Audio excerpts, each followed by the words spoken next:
para todo el mundo.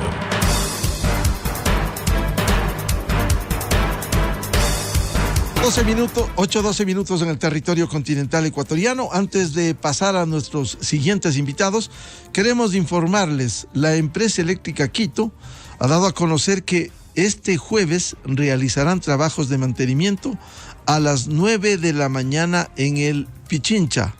Esto va a afectar la señal de Exa FM.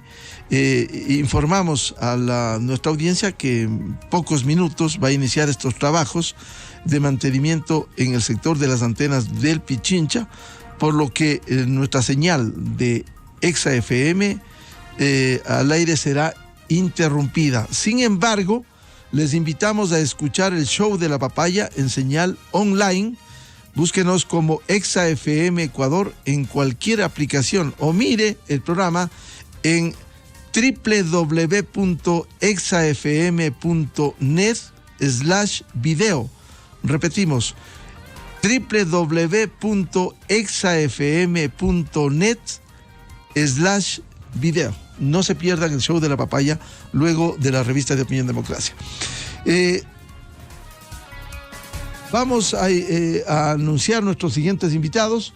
El periodista Arturo Torres del Código Vidrio, del portal digital Código Vidrio, y el ex ministro de Recursos Naturales, experto petrolero, doctor Fernando Santos Alvite, para hablar sobre este nuevo escándalo con videos, con pruebas testimoniales, como sucede con el caso del campo Xuxufindi, entre otros, en donde es evidente que hubo presuntas irregularidades durante el correísmo y en donde están actores como el señor José Luis Cortázar, que fue director de investigaciones. Tuvo una serie de cargos este señor Cortázar en el correísmo, y el exministro Rafael Poveda. Ese audio lo vamos a poner más adelante. Vamos a iniciar con el doctor Fernando Santos Alvite.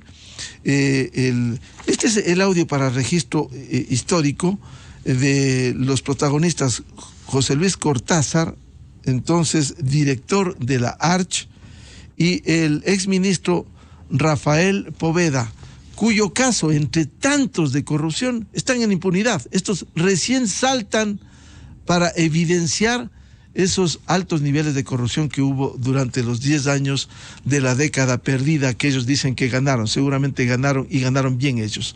Vamos, por favor, con el audio. Tal vez este es uno de los problemas más importantes, el trazado de la curva de declinación del campo. Primero, en el contrato no existe un anexo que diga cómo hicieron para trazar la curva de declinación. Hay una curva, en el contrato está la curva, y dice la curva es esta que está aquí en verde. Nuestros técnicos en la Agencia de Hidrocarburos hicieron varios ensayos de trazados de curva con diferentes modelos matemáticos, y salen todas estas curvas que están acá, con esos ensayos teóricos, que es lo que dice la teoría de cómo se hace una declinación, con campos similares, con las mismas características de suelos, en realidad muy similares. Y como usted ve, pues todas las curvas salen por encima de la que consta en contrato. Como bien conocen, pues lo que se paga a la empresa es lo que se produzca por encima de la curva. Entonces nosotros tenemos la inquietud, ¿cómo se hizo para dibujar esta curva que está en verde? Eso no está anexo al contrato. Le hemos pedido al Consejo Xuxufindi que nos haga llegar, le hemos pedido también a la Secretaría de Hidrocarburos, a Petroamazonas. ¿Cómo hicieron para dibujar esa curva? Lo que me preocupa es que si tú ves ahí, supongamos que la línea ¿cuáles son las líneas que ustedes calculan? ¿La roja? Todas las demás, menos la verde. Ya, supongamos que llegamos a la conclusión de que la negra es la que debe ser. Después de 5 años viene algún sabio y te dice, no es la negra, es la roja. Y después de 5 años viene otro sabio y te dice, no es la roja, sino es la más de arriba. Sí. ¿Cuál es la curva? Por eso queremos saber cómo hicieron. Yo sé, José Luis, el tema es que aparte de que te digan cómo lo hicieron, siempre va a haber alguna curva que a alguien no le gusta o le parece o no le parece. O sea, me parece muy riesgoso que tú quieras decir cuál es la curva. No queremos decir, ministro. O sea, que tú digas, yo sé cuál es la curva. Entonces la curva es la negra. ¿Por qué? Porque mi técnico dice. Pero entonces, mañana el Gafnian Klein ha hecho una curva que resulta que es la roja, y viene alguien de la Contraloría General del Estado, de la ARCH, y dice, no es la roja, es la violeta, glosados todos, porque el técnico de la ARCH dice que es la violeta. Sí, o sea, me parece muy riesgoso el concepto, que nos pongamos a ver la curva base y nosotros pretender determinar como ARCH, es decir, la curva base que debió ser es la negra, la roja o la violeta. Ya solo ahí generas una incertidumbre terrible. Este gráfico, esto no está en el informe de auditoría. Yo sé, pero preocupan los conceptos, ¿no? Sí, seguramente alguna institución, que hasta ahora no tenemos respuesta en ninguna, pero alguna nos va a poder explicar cómo hicieron la curva. Sí, y van a tener un ¿cómo sustento. está la verde? Esa es. Sí, nos explican. Sin embargo, No, tú vas a decir, no es esa, es la violeta. nosotros, ministros, extraoficialmente sabemos que no existe ese informe. O sea, supongo que debe haber de alguna forma de haber calculado. Nosotros también suponemos, pero ya llevan 2 meses y no nos contestan. Bien, esto evidencia parte de esos altos niveles de corrupción. En resumen, el exdirector de la ARCH borró las observaciones a la tarifa y curva en auditoría petrolera. El señor Cortázar fue alto funcionario del correísmo, borró de esta auditoría los señalamientos sobre la falta de sustentos para fijar la tarifa de $30.6 a favor de una empresa extranjera, Schlumberger, tras los reclamos de Rafael Correa. La tarifa, como publica el portal Primicias, la tarifa se fijó sin sustentos técnicos. Y en esta afirmación, como parte se evidenciara, Cortázar asegura que no existen sustentos técnicos en el contrato para fijar la tarifa pagada por el gobierno. Lo cierto es que esto fue borrado, no quedó nada, pero algo queda en la vida. No hay crimen ni robo perfecto, hay que decirlo. Y ahí están las evidencias de otro acto de corrupción.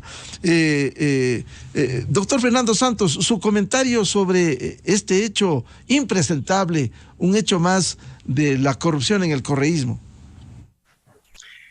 Muy buenos días, Miguel, y buenos días, Arturo.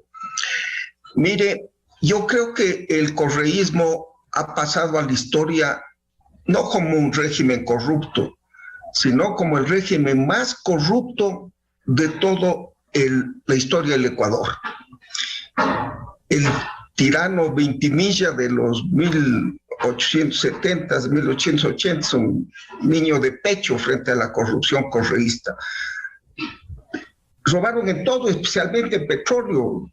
Fernando Villavicencio acaba de presentar a la Fiscalía los diferenciales en la venta del crudo a China y a Tailandia, que se han agrandado. Hoy, digo usted, la Shell paga $100 por un barril. Estos chinos que amarraron los contratos tiempo al correísta deben estar pagando 85, 87, ¿verdad? Una diferencia monstruosa.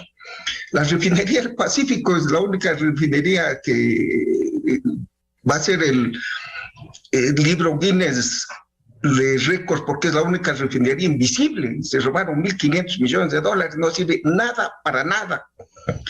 La refinería de Esmeraldas, el terminal en Monteverde, el terminal en Cuenca. Es horrífico la corrupción correísta. En este tema, lo único que me sorprende, y tengo que decirlo, es que se haya mencionado a la compañía Schlumberger. La compañía Schlumberger es la compañía más grande de servicios del mundo. Es una compañía francesa que opera en 100 países desde que el petróleo es una materia importante, con unos muy altos estándares. Así es que eso es lo que me ha sorprendido. Yo jamás pensaría que Schlumberger puede prestarse para un acto indecoroso. Con los correístas, ya les digo, no tengo la menor duda de que son una banda de asaltantes, pero el estar Schlumberger, como mencionada como las compañías que intervino en este proceso, me hace pensar que quizá debemos dedicarle un poquito más de tiempo y un poquito más de cuidado y pedir una investigación imparcial, ¿verdad? No saltar a conclusiones, que caiga el que caiga, que se establezca quién es el responsable, pero repito, esta compañía ha invertido miles de millones de dólares en el Ecuador. Petroecuador produce 200,000 barriles al día, de los cuales 100,000 son producidos por Schlumberger, con su plata. En el año 2020, cuando hubo la pandemia, no se le podía pagar la tarifa, ella sacó de su casa matriz para suplir esos fondos y que no se pare la producción del país. Así es que se haga la investigación imparcialmente. Me preocupa que intervenga la Contraloría, les soy sincero, Miguel y Arturo. La Contraloría es una institución absolutamente desprestigiada. El Contralor Celi está ahorita con grillete en los Estados Unidos, sin vergüenza, puso una fianza de $15 millones con la misma facilidad que los tres pedimos un café. Claro, Carlos Poli Fagioni, sí, así es. Así es. El otro, el sucesor, está en grillete, también con grillete, pues está en Quito, todavía no puede gozar de eso. Así es que alabo al periodismo de investigación. Soy un fanático de Arturo, de su portal, de Fernando Villavicencio, de Cristian Zurita. Ellos han descubierto muchísimas corrupciones del régimen de Correa que se hubieran quedado medio tapadas, pero estando en este caso mencionado el nombre de una compañía tan prestigiosa, yo sí pediría seriedad, pediría tranquilidad y una investigación lo más científica, para llamarlo lo más especializada y técnica. Si hay culpables, que se les juzgue, pero si hay inocentes, como espero que una compañía del tamaño y prestigio de Schlumberger lo sea, que eso se reconozca. Bien, doy la bienvenida a Arturo Torres, precisamente del portal digital Código Vidrio, y que en primicias publicó precisamente este reportaje. Exdirector de la ARCH, José Luis Cortázar, borró observaciones de tarifa y curva en auditoría petrolera. ¿Qué implicó esto y este video que usted puso en circulación, Arturo? Muy buen día. Gracias, Miguel. Buenos días también a Fernando. Qué gusto compartir esta charla con ustedes. Bueno, básicamente lo que se ha podido observar con el antecedente, Miguel, que cuando publicamos en mayo pasado los videos donde también Cortázar habla con el entonces vicepresidente Jorge Glass. Jorge Glass le dice y le advierte que no se meta con el tema de las empresas privadas que recibieron este tipo de contrataciones. O sea, que él no investigue nada sobre ese tema, que es un tema muy delicado, y que si lo va a hacer, lo haga con cautela, porque cualquier cosa que pueda dejar por escrito puede significar que al presidente Rafael Correa le puedan apresar los años siguientes. Ese es un antecedente importante para entender que más allá de todo lo que implica, ¿no es cierto?, que empresas privadas del tamaño, de la magnitud y de importancia como Schlumberger estén mencionadas en este tema, la verdad es que nosotros no somos los que mencionamos eso, sino las mismas autoridades. Entonces, me parece que eso es importante tener en cuenta para que podamos comprender que el papel que jugó como autoridad el señor Cortázar en este tema, porque realizaba una auditoría sobre cómo se fijó la curva decreciente de producción para saber cómo se iba a fijar luego la tarifa, y luego la misma tarifa, la forma en que se fijó la tarifa, él no encontró argumentos ni pruebas ni sustentos técnicos en los contratos que se firmaron con las empresas en la primera etapa en el 2012, porque que luego han administrado los campos maduros. Básicamente queda muy claro, según lo que menciona la misma autoridad, ¿no es cierto?, de ese momento, que estaba encargada de controlar no había pruebas, no había sustentos, entonces él trataba de entender cómo se establecieron esos mecanismos, esas fórmulas que son indispensables para establecer cuánto debería recibir la compañía. Y por cierto, y yo coincido con eso, con Fernando, eso está siempre en manos del Estado. El Estado es el que resuelve esas cosas, porque las empresas lo que estuvieron haciendo durante más o menos un año es negociar con el Estado ecuatoriano, ¿no es cierto? En el año 2011 estaban negociando la fórmula, la curva, el tipo de contrato, el modelo de contrato, y precisamente hoy publicamos también en primicias esa etapa anterior, porque no olvidemos que cuando se integran en mayo del 2011 4 comisiones multidisciplinarias con técnicos, ingenieros, economistas y abogados, esa comisión es la que se encarga de implementar este modelo, el proyecto, ¿no es cierto?, para este tipo de contratos que se aplicaron desde el 2012, perdón. Luego de 4 meses, 5 meses, estas comisiones fueron extinguidas y reemplazadas por 2 comisiones, ¿no es cierto?, que básicamente empiezan a dirigir las negociaciones con el entonces ministro Pastor a la cabeza, y posteriormente en enero se firman los contratos. Entonces me parece que eso también es importante tener en cuenta.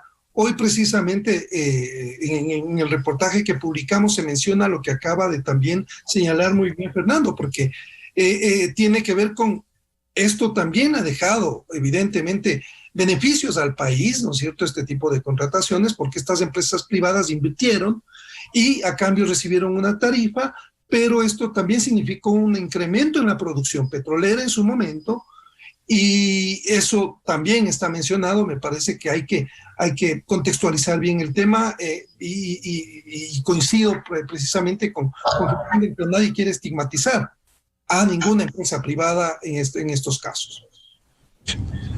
Arturo, en el reportaje que difunde da cuenta de esta difusión, que ya fue en mayo del 2022, pero también en esta grabación aparece otro personaje que está fugado, que fue ministro, que fue presidente de Petroecuador, el señor Merizalde, que desapareció, vivirá en algún, cómodamente en algún país del planeta, pero desapareció. También está Merizalde metido en esto, Arturo.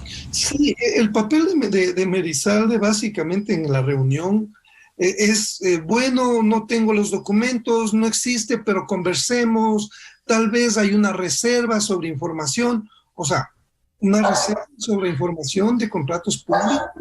O sea, todas las explicaciones que da el entonces ministro son realmente cuestionables, porque evidencian que estaban ocultando algo, ¿no es cierto? Y eso lo queda claro con el video. Tanto esta actitud más bien timorata, más bien esquiva, de que tengan cuidado, de que no entren a eso.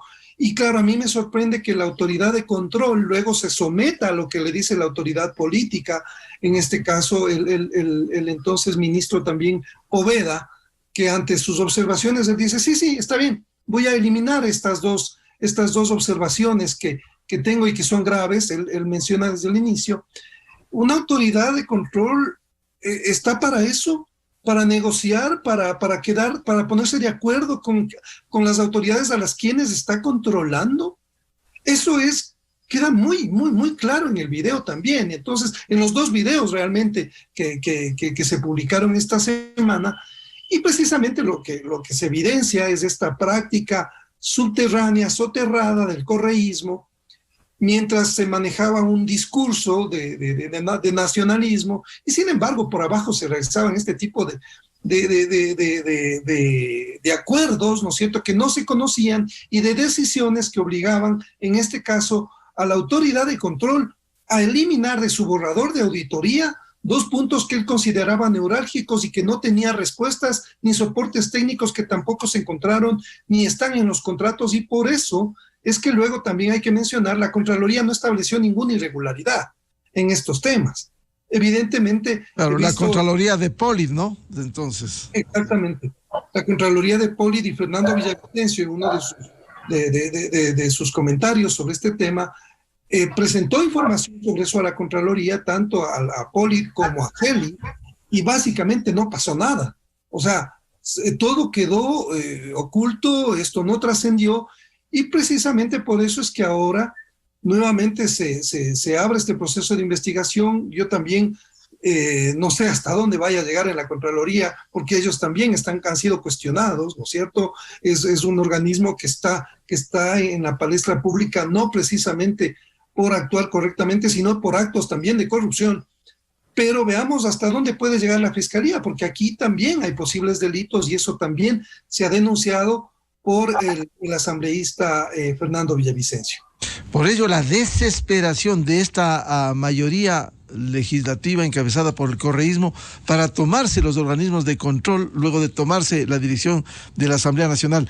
Antes de pasar con Fernando Santos, Arturo, esto explica ahora que se destapa, que pone en evidencia el Código Vidrio, lo que Glass, o sea, habría tenido razón, una de las pocas explicaciones de Glass, que cuando le pidió a Cortázar que no dejara nada por escrito, porque años más tarde podrían encarcelar al presidente Correa. Es decir, ¿tuvo razón en esto Glass?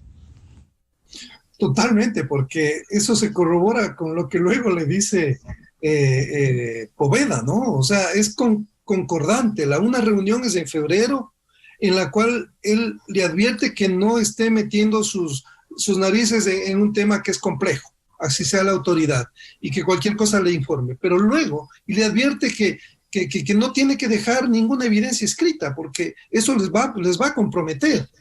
Entonces, cuando posteriormente se da la reunión con Poveda, que también graba Cortázar, hay más reuniones grabadas por Cortázar, porque él sabía que lo que se estaba decidiendo era ilegal. Por eso estaba grabando y él quería hacer algo con esos videos. Él, entiendo, porque se ve que está cumpliendo su labor de autoridad en ese momento, pero luego se va allanando, va cediendo a las presiones, a las observaciones, no cumple su papel de autoridad. Finalmente dice, voy a retirar esas observaciones, y luego permanece en el gobierno hasta el final del gobierno de Correa y se queda también un poco de tiempo en el gobierno de Lenín Moreno. Entonces, creo que es importante entender esto desde cómo las autoridades de control se sometieron al poder político, ¿no es cierto? O sea, las autoridades técnicas que debían tomar decisiones en función de la ley, de parámetros técnicos especializados, tomaban decisiones en función de intereses políticos del correísmo. Esto creo que es como una parte fundamental para reflexionar, Miguel y Fernando. Lo que no retiró Cortázar fueron las cámaras, que siguieron sirviendo precisamente para lo que hoy se evidencia, Arturo. Sí. O sea, lo que nunca retiró fueron las cámaras ocultas, porque no olvidemos que él fue parte también del gobierno de Correa desde el inicio, ¿no? Él fue parte de su equipo en la campaña, tiene una relación muy cercana con Correa, con la familia de Correa, y por eso es que tiene esa confianza, y los otros funcionarios no lo pueden mover. O sea, se sienten muy incómodos con el papel de José Luis Cortázar, porque él es un hombre de suma confianza de Rafael Correa y de Jorge Glass, con quien fueron compañeros en la escuela, en la ESPOL en Guayaquil. Entonces, esta familiaridad es la que a él le protege de alguna forma, pero luego cuando trata de hacer su papel de autoridad, se vuelve una piedra en el zapato, pero lo ponen en su sitio y esto toma otro rumbo, ¿no? El doctor Fernando Santos Albite, desde su experiencia, ¿cuánto pudo haber incidido este cambio de tanto en la tarifa cuanto en la curva de la auditoría petrolera, que beneficie a estos corruptos que estuvieron al mando del sector petrolero? Mire, Miguel, este tipo de contrato es inusual en la industria petrolera.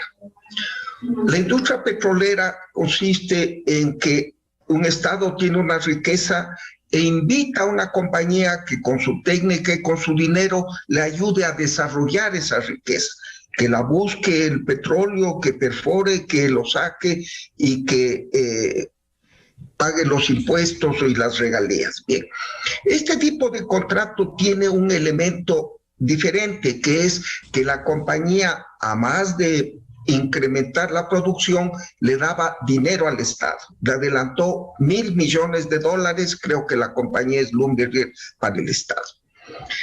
¿En qué consistía el contrato, verdad? Como era un campo, ya varios de estos, el Auca, el Shushufindi, Libertador, ya estaban en producción. La producción que existía al momento que llegaba la compañía era de Petroecuador, porque Petroecuador la había descubierto y estaba produciendo. La compañía ganaba una utilidad por lo que incrementaba la producción. Entonces, el establecer científicamente y técnicamente la curva base es muy importante, porque si se le ponía muy baja, se perjudicaba a Petroecuador, ¿verdad? Porque se le daba a la compañía barriles que eran de Petroecuador. Y si se la ponía exageradamente alta, se le perjudicaba a la compañía porque no se le reconocía barriles producidos por ella, sino que se decía, esto es de Petroecuador.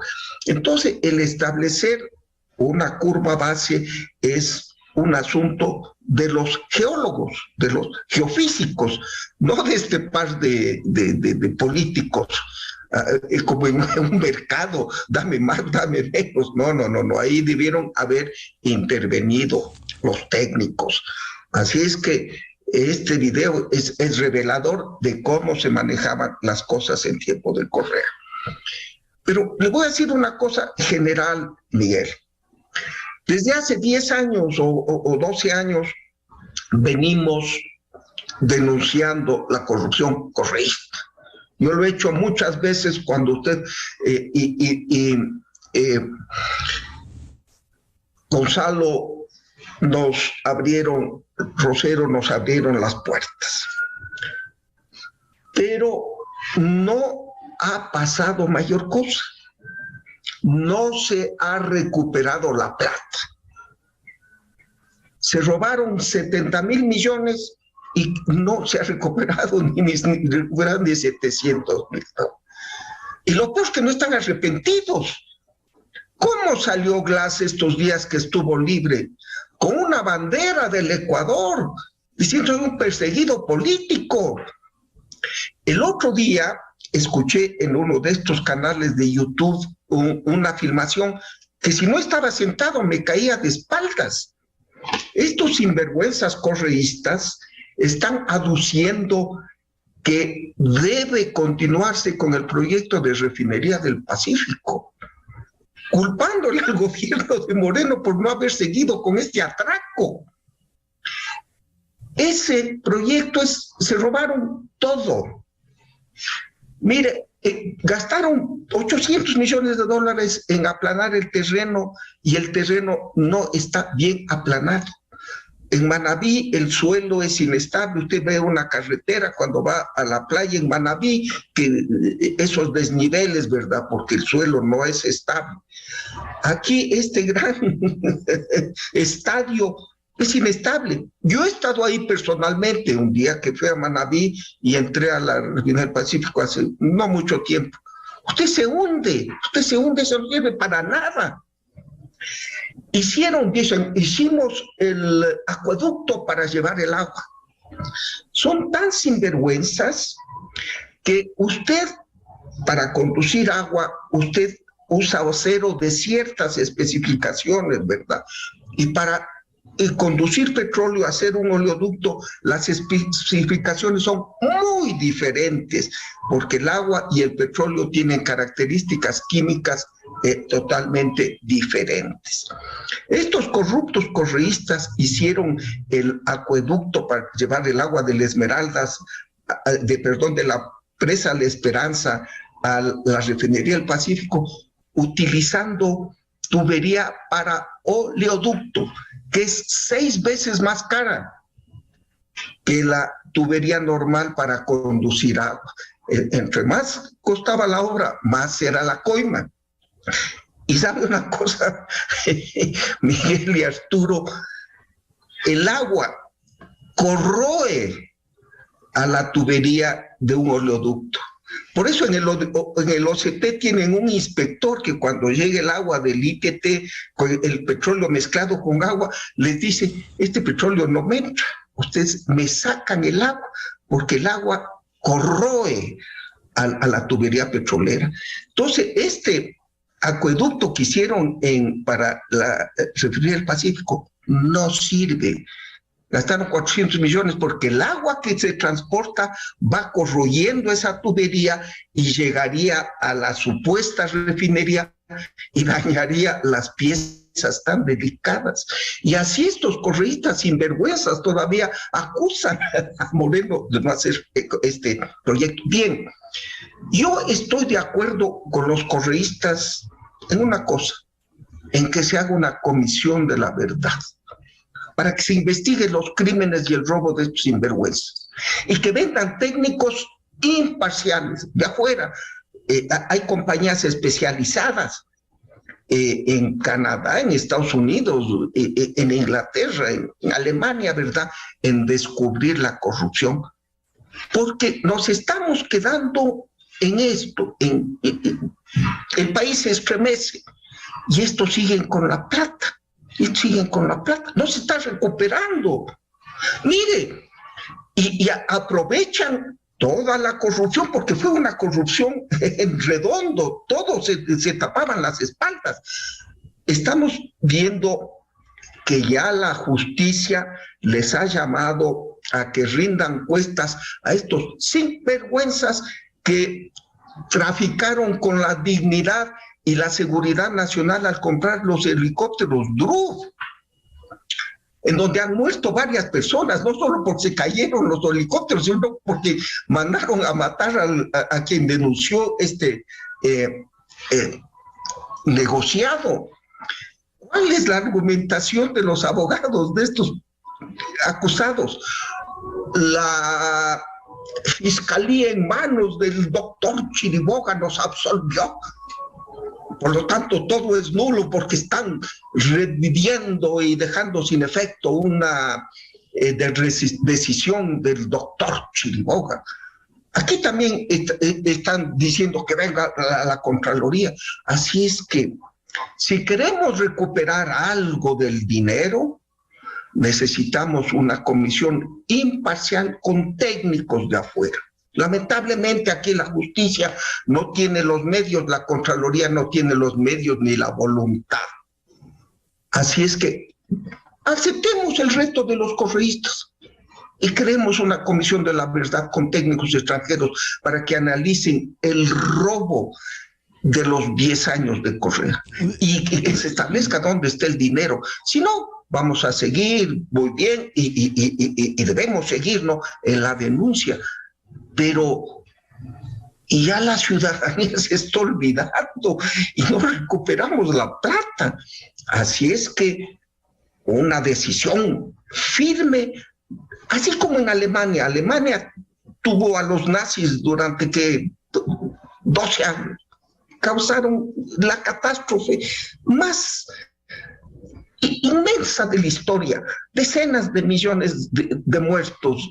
Destruyeron media Europa, crearon un partido solo para eso, para robar y para destruir una civilización.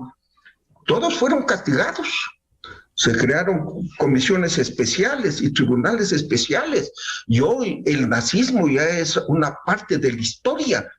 Pero aquí el correísmo sigue vivo. Si usted ve las encuestas, sigue popular este sinvergüenza, este gángster de Correa. Así es que están muy bien las denuncias, que sigamos adelante, pero hagamos algo efectivo para juzgarlos y para que devuelvan la plata.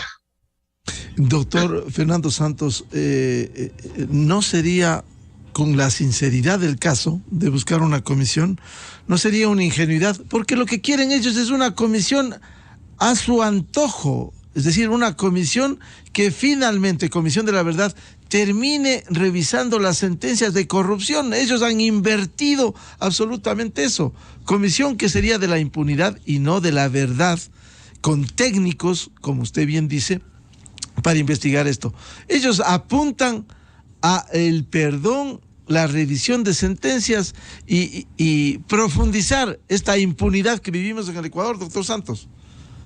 Sí, pero depende de quién nombremos, una comisión imparcial que se le pida ayuda al FBI. Mire, la justicia americana es la que más se ha beneficiado de la corrupción en el Ecuador, porque en Miami hay como 20 presos ecuatorianos, especialmente por la de la refinería de Esmeraldas y por los casos de Seguro Sucre. Ahí tienen todas las pruebas. Compañías americanas, hay compañías como Kroll que se dedican a investigar el crimen y buscar dónde está el dinero mal habido, ¿no? El presidente Moreno tuvo una idea de traer unos expertos, pedir a las Naciones Unidas. Mire, Miguel, el presidente Moreno, repito, cuando se posesionó el ministro Carlos Pérez, que es una persona muy correcta, pidió a las Naciones Unidas, ¿verdad?, que se investigue la refinería del Pacífico, la refinería de Esmeraldas, el terminal de Monteverde, el poliducto Pascuales Cuenca, y dieron ese reporte, horrorizados, dijeron, esto desde los tiempos de Nerón no se ha visto tanta corrupción en un país, ¿no?, que se pida a Naciones Unidas, que tiene un departamento para el crimen organizado. Así es que es cuestión de quién investiga, pero aquí no está pasando nada. Gas casi sale libre y no ha devuelto un centavo. Usted dijo Medizalde. ¿Cuánto se llevó Medizalde? Decenas de millones y nadie sabe dónde está, nadie le llama. Bueno, déjeme decirle, doctor Santos, en un testimonio público de quien ya falleciera, el economista Jorge Rodríguez, que presidiera la Comisión Anticorrupción, dijo que ya se había detectado una de tantas cuentas del señor Pedro Medizalde, lo dijo públicamente, de cerca de $1 millón en Suiza. Pero en Suiza, ¿qué decían? ¿Dónde está el proceso judicial? ¿Dónde está la sentencia contra este señor? Es decir, esos dineros están intocados allí. ¿Por qué? Porque ha habido impunidad en el Ecuador, doctor Santos. Totalmente de acuerdo, Miguel. La justicia americana tiene confiscada centenas de millones de dólares y hay un problema, que Petroecuador, que es la perjudicada, no puede reclamarlos. ¿Por qué? Porque alguna vez, hace algunos años, hubo un procedimiento parecido. En la empresa eléctrica de Costa Rica, los directores se beneficiaban de contratos corruptos y depositaban la plata en los Estados Unidos. Alguien investigó y se descubrió que las coimas se habían depositadas en los Estados Unidos. Entonces, la empresa eléctrica de Costa Rica dijo, soy la perjudicada, y se presentó ante la justicia americana a recuperar ese dinero. ¿Sabe qué le dijo la justicia americana? Usted no tiene derecho a esa plata. ¿Por qué? Porque usted no es la perjudicada, usted es la autora. Usted es una institución corrupta. No se pudieron haber robado tanto si no es con complicidad de los directivos. Lamentablemente este caso se ha repetido con Petroecuador. La justicia americana, cuando Petroecuador trató de reclamar todos estos cientos de millones de dólares de coimas por actos de corrupción petrolera en el Ecuador, pero que se confiscaron en los Estados Unidos, el Departamento de Estado y el Departamento de Justicia americano dijeron, Petroecuador no tiene derecho a reclamar, porque no es la víctima, no es que perdió, ellos son los ladrones, ellos son los sinvergüenzas. Así es que tiene que intervenir la Contraloría, pero si vamos paso a paso y no vemos el panorama, sea Comisión de la Verdad, Comisión de la Justicia, Comisión Investigadora, el nombre no importa, pero lo esencial es que ya tratemos de recuperar esa plata. ya son 5 años de que Correa no está aquí y no se ha devuelto un centavo. Así es que hagámoslo bien, pidamos a las Naciones Unidas ayuda. Hay una comisión que ha hecho el presidente de la República contra la corrupción. A mí no me parece que tiene que ser en el mismo Palacio de Gobierno, tiene que ser independiente, tiene que llamarse expertos de afuera, pero ya tomemos en serio algo, hagamos algo. No estamos muriendo, la desnutrición infantil, no hay medicinas, no hay carreteras, y tenemos el dinero que se robaron los correístas, que algo debemos tratar de recuperar, Miguel. Vuelvo con Arturo Torres. Arturo, como tantos casos, ¿será que va a la Fiscalía para una investigación preprocesal y procesal penal o va a correr la suerte de quedar allí? Bueno, yo confío en que las autoridades también hagan su trabajo. Cada uno desde nuestros campos tratamos de aportar para que un poco, primero, entender todo lo que vivió el país y todos los perjuicios que han causado este esquema de corrupción sistémica en el correísmo. Evidentemente, si no se sientan precedentes, Miguel, esto va a seguir ocurriendo. Es lo mismo que mencionaba hace un momento Fernando. Todos los esfuerzos que se hagan, si es que nosotros no encontramos un cauce que frene la impunidad desde la justicia y que se entregue justicia a la población, que es lo que un poco está esperando de las autoridades, que hagan su trabajo.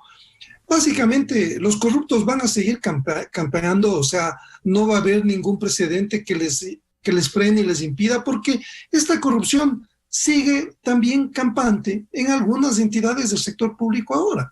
O sea, eso está pasando porque hay una estructura que se ha formado durante mucho tiempo.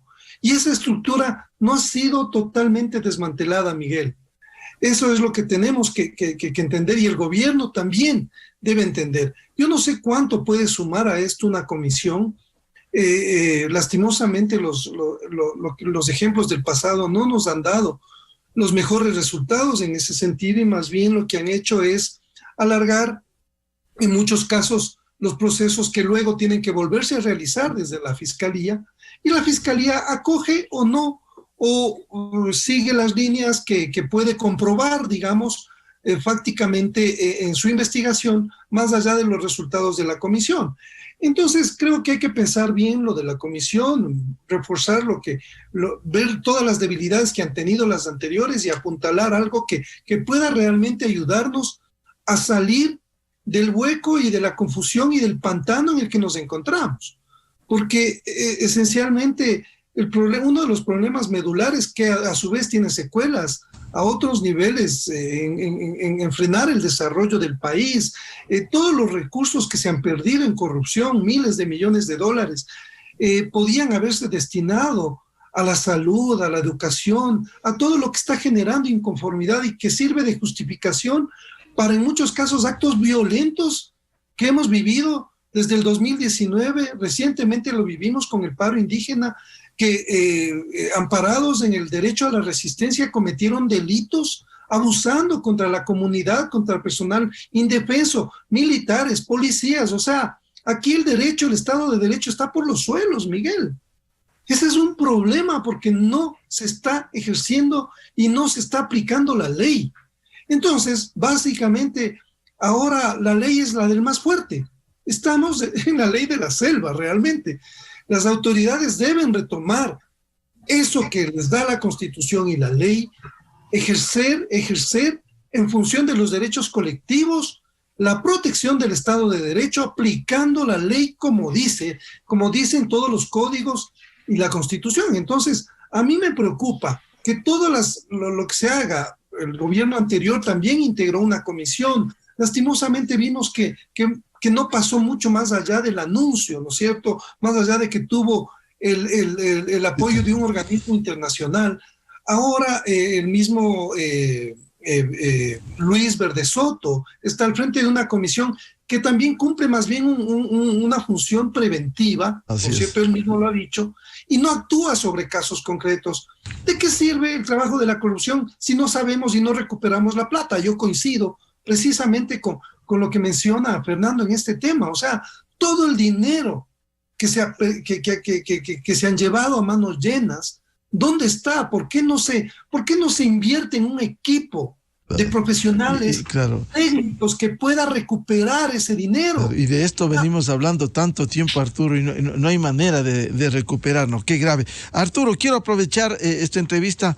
Código Vidrio puso también algo que la Fiscalía reveló esta madrugada, el caso de la detención de una presunta banda delincuencial que fueron detenidos 9 personajes en Cotopaxi, a la cabeza el prefecto de Cotopaxi, Jorge G., que fue detenido esta madrugada junto a 8 personas más involucradas en una red de corrupción que operaba en la prefectura a través de negociados con contratistas. La Fiscalía y la Policía han realizado ya 32 allanamientos en Latacunga, Salcedo, Lamaná y Pujilí. ¿Qué pasó con esto? Bueno, Miguel, este es un caso muy importante, porque es un caso que se viene investigando desde hace más de un año, yo diría 2. Después de octubre del 2019 hubo indicios de que el prefecto, desde la prefectura salieron fondos para financiar octubre.